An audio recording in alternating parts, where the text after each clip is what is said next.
Hello my TikTok family, happy असार। हजुरहरू मेरो YouTube channel subscribe share गरिदिनु होला र मेरो यो भिडियो माया गरिदिनु होला सबैजना। अब चाहिँ हाम्रो यतातिर चाहिँ सबैजनालाई रोपाइ सुरु भइसकेको छ। हेर्नुहोस् त यस्तो पनि हिँगा लगाइ हुन्छ र भनेको कि अब के गर्नु, सबै पुरानो नयाँ डिजाइन आइरहेको छ। के गर्नु, हाम्रो पनि यो नयाँ डिजाइनको हिँगा बिहाल छ, बिजोग छ। हेर्नुहोस् त साथीहरू, आउनु होला हजुरहरू पनि, एकदम रमाइलो हुन्छ। तर यति गर्मी थियो नि, ल अब म त लाएँ, म पनि यसो रोपाइ गर्न। लास्टै गर्मी थियो आज चाहिँ हाम्रो रोपाइतिर, किन होला खोइ। अनि अब चाहिँ म चाहिँ रोपारीहरूको लागि पानी लिन गएको थिएँ कि खासमा। अनि पानी लिएर आएको लास्टै गर्मी थियो साथीहरू। हजुरहरू पनि यसो आउनुहोस् न, काली हुनाले नडराउनुहोस्। एक दिनको घामले काली हुनुहुन्न हजुरहरू। यसो म पनि खासै गोरो छैन। म चाहिँ अब के गर्नु, काम पनि गर्नु पर्यो। माउलाई यस्तरी भ्यू देखाइदिनु भनेको साथीहरू। हजुरहरूको लागि सानो सानो भिडियोहरू बनाएको छु, लाइक कमेन्ट सेयर गरिदिनु होला। हेर्नुहोस् त, ओहो कस्तो मजा आउँछ नि रोपाइ गर्न। वर्षको एकचोटि हो नि त रोप्ने, होइन र? कति दामी धान फल्छ नि हाम्रो खेतमा त।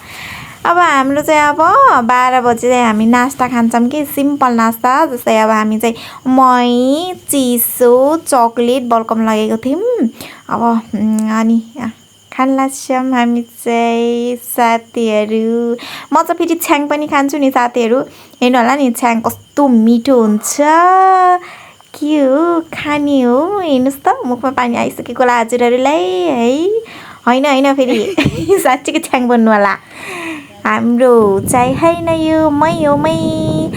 के गर्नु साथीहरू, पानी पर्यो, यस्तो गर्मी थियो, पानी पर्यो, पानी पर्यो। अब म त छाता लिएर बस्छु भने म रुजेँ भने फेरि म बिरामी भयो भने हुई।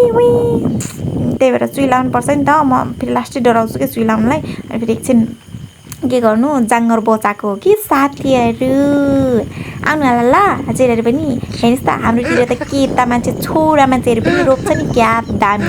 हजुरहरूतिर कस्तो छ? हजुरहरूलाई रोप्न आउँछ कि आउँदैन साथीहरू? यता आउनुहोस् ल हजुरहरू। कति दामी पानी परेको थियो। अनि म फेरि छाता लिएर बसेँ, किनकि म यो खेत धनीको हो नि त, खेत धनीवाला व्यक्ति।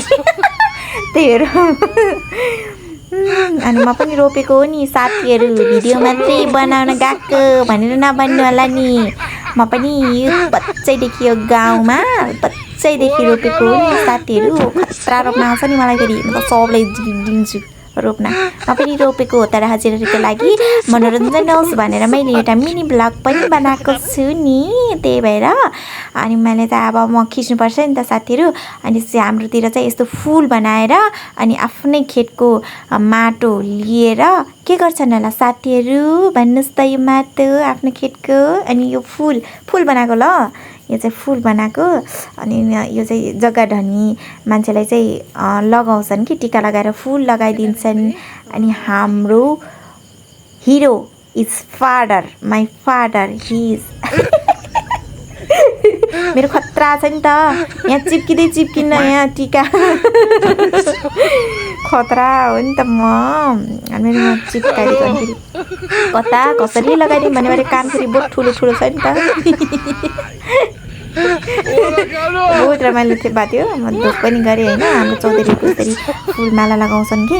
अनि हाम्रो चाहिँ अब दिउँसो खाना खाने टाइम भयो, हामी चाहिँ खाना खान्छौँ। वा मेरो ललिपप देख्नुभयो साथीहरू, ललिपपमा खतरा खाइदिन्छु नि। हेर्नुहोस् न, अब हामी खाना खाएर फेरि पनि रोप्यौँ मजाले। आउनु होला हजुरहरूलाई पनि रोप्न रहर छ भने। अब रोपाइ पनि सक्यो। अब म त हिँगा लिएर अब भागेको घरतिर साथीहरू। यस्तो चर्को गर्मी छ, मजाले पानीमा सुत्दिउँ जस्तो खेतमा लगेर थियो। के गर्नु साथीहरू, जुका लाग्छ नि, फेरि जुका त साप्टो लाग्छ नि मेरो। यसो टिकटक बनाएको छु साथीहरू। टिकटकमा पनि हेरिदिनु होला। हेर्नुहोस् त, हामी त घरतिर लाग्यौँ। बाई साथीहरू, के छ लगा मेरा भिडियो? कमेन्ट छोड्न चाहिँ नबिर्सिनु होला। फाइनली म घर पनि पुगिसकेँ साथीहरू। पसल ससल बन्द गरेर गएको थिएँ। थ्याङ्क